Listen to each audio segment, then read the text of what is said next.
Buongiorno e ben ritrovati con le informazioni di prealpina.it. Andiamo a San Vittorio Olona, dove a quasi 3 mesi dall'appello lanciato a organi di stampa e televisioni, Daniela Molinari ha finalmente trovato una speranza di guarigione. A febbraio la vicenda dell'infermiera di 47 anni aveva commosso l'Italia. Gravemente malata, la donna aveva lanciato un appello alla madre biologica, che l'aveva data in adozione quando era neonata, per farsi avanti e sottoporsi a un prelievo che attraverso la mappatura del DNA avrebbe potuto consentirle di sottoporsi a nuove cure. Non le chiedo di sapere chi è, né di conoscerla se non lo desidera. Chiedo solo che accetti di sottoporsi a un prelievo di sangue che potrebbe salvarmi la vita. Alla fine, l'anziana donna ha ceduto e ha detto sì all'esame che potrebbe permettere alla figlia biologica di trovare una nuova cura per la sua malattia. La donna è stata convinta dopo diversi colloqui con gli psicologi del tribunale che le hanno garantito il rispetto assoluto dell'anonimato.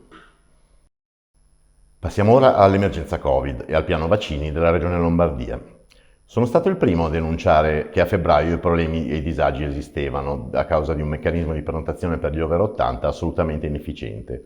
Oggi però sono convinto che la Lombardia sia la locomotiva. Lo ha detto Guido Bertolaso, consulente della Regione per il piano vaccinale. Dei 10 milioni di lombardi, ha aggiunto, dobbiamo vaccinarne circa 6 milioni e 700 mila. Siamo a quota 3 milioni e mezzo con una dose e sopra il milione di immunizzati. A maggio contiamo di fare altri 3 milioni di somministrazioni. Entro giugno riusciremo a garantire una dose a tutti. Non so se sarà immunità di gregge, questo lo lascia stabilire a virologi e epidemiologi. A Varese, le cronache tornano ad occuparsi del rapinatore solitario che la scorsa settimana era stato arrestato dopo una serie di colpi in edifici pubblici.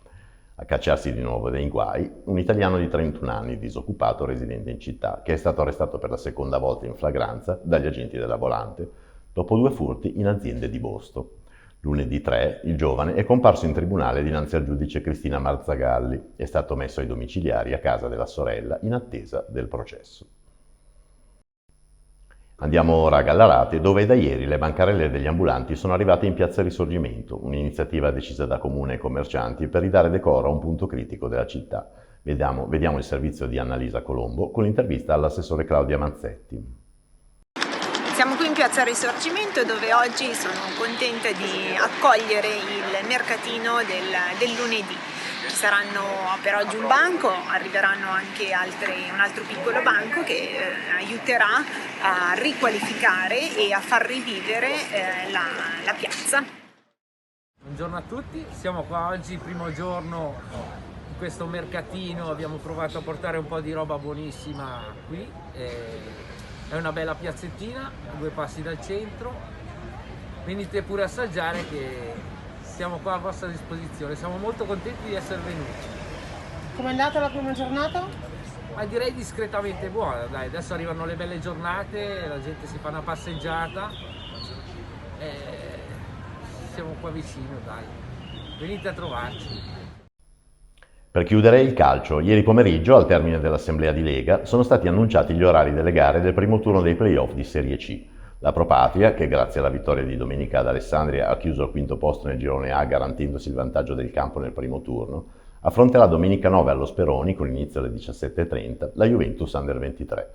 Ai Tigrotti sarà sufficiente un pareggio per proseguire nel sogno play-off dopo una stagione comunque molto positiva. Questa era l'ultima notizia, vi diamo appuntamento all'edizione delle 19 e vi auguriamo un buon pomeriggio.